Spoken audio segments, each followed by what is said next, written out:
Okay, so I think it's worth it to talk a little bit more about the dynamic programming table, so all the sub-problems of the maximum or longest common subsequence, and also the parallel array of choices. So let's first look at the table, so the dynamic programming subproblems.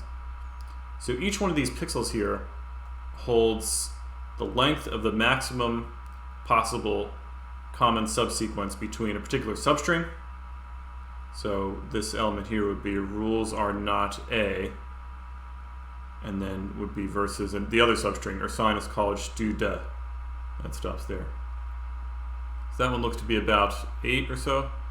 What we see actually is the maximum we can get is 16, which turns out to be one character longer than what I designed for the example, which is rules are all great. No, sorry, rules are great. So this is longer. It's going to be something a little different.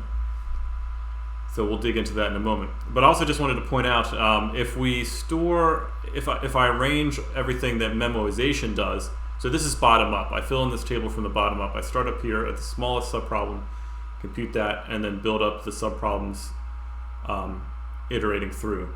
So you can see that here in the code. But right before this, I had done the memoization version. I just wanted to show you on this particular example the difference between the two. So when it draws it white, that means that's a problem that it didn't compute. So you see it actually still has to fill in most of the table and the values are the same. So this is just another way to do it that doesn't use recursion, it uses iteration. Okay. But now I want to look at the optimal choices that we remember in the dynamic programming problem as we're filling it in. So if I look at the code, if the choice is 0, that means that I delete the character from the end of both of them. So I move diagonally, and then I do the subproblem there. If it is a 1, that means that I delete a character from the first string. And that's the one down the rows. If it is a 2, then I delete one from the second string, and that's moving along the column. So let me show what the choices were for the optimal subproblems. And I'm going to trace back from the end. So here's the first string. Rules are not all that great versus their sinus college students are great students.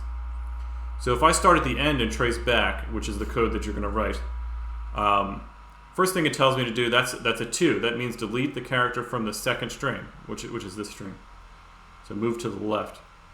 And so this S did not match with the T there, so I don't include that.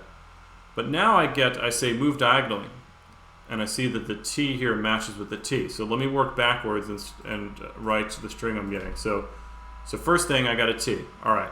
Now it's telling me to move diagonally. That's what a 0 means. So I move diagonally. Then I have an N and an A. Those don't match. So I got my N here and the A. Those don't match. It's telling me to go left. So go left. Go left, go left, go left, go left, go left. And eventually I get back to a diagonal where I see an A matches with an A. All right, so I'm going to put the A now. I'm going to move diagonally. Now I see an E matches an E. I'm going to put the E. Move diagonally again. That's what it tells me to do. R matches with the R. G matches with the G. And the space matches with the space. All right, so we're up to this so far. Okay, now once I got to the space, I move diagonally. I'm at a yellow again. It tells me to move left, and nothing matches this whole way through until I get to another 0. Okay, so now I've got my T matching with the T. It tells me to go diagonally. Now I'm back in the yellow zone again. I keep walking left, keep walking left. Eventually I get to this, a T versus an A. That doesn't match, but now it's telling me to go up. Delete one from the first character. That's what a 1 means. So I go up, don't match, go up, don't match. Go up here, now I've got a T matching to a T. It tells me to go diagonally. These don't match. It tells me to go left. Here I am. Now I've got a space matching to a space again. Okay, where was I? I just lost my place. Space matching to a space. Tells me to go diagonal. Okay, but left, left, left, diagonal again. Now I match an L to an L. Go diagonal, match another L to an L. Go diagonal. Okay, so I got those two L's. Now I'm here. Tells me to keep going up until I get here. Match an O to an O. Walk diagonal. Tells me to go left. Tells me to walk up. Now I match a space to a space again. Tells me to go diagonal. Now it tells me to go up, up, up, up, up.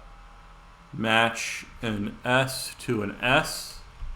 Tells me to go diagonal. Tells me to go up. Tells me to go up.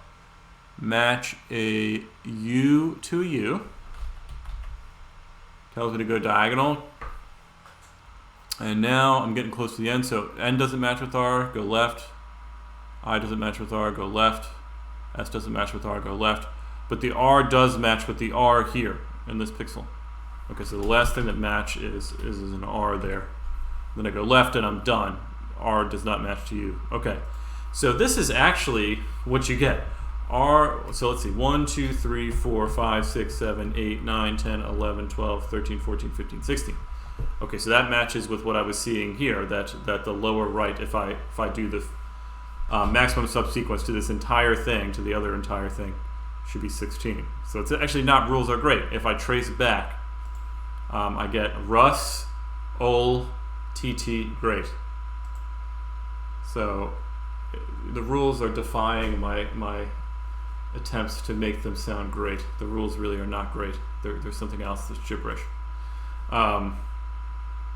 And so I just wanted to show you by hand sort of what this is doing and how the matching is occurring. So you start at the end, you just follow these rules. You know, 2 moves to the left, so J minus 1.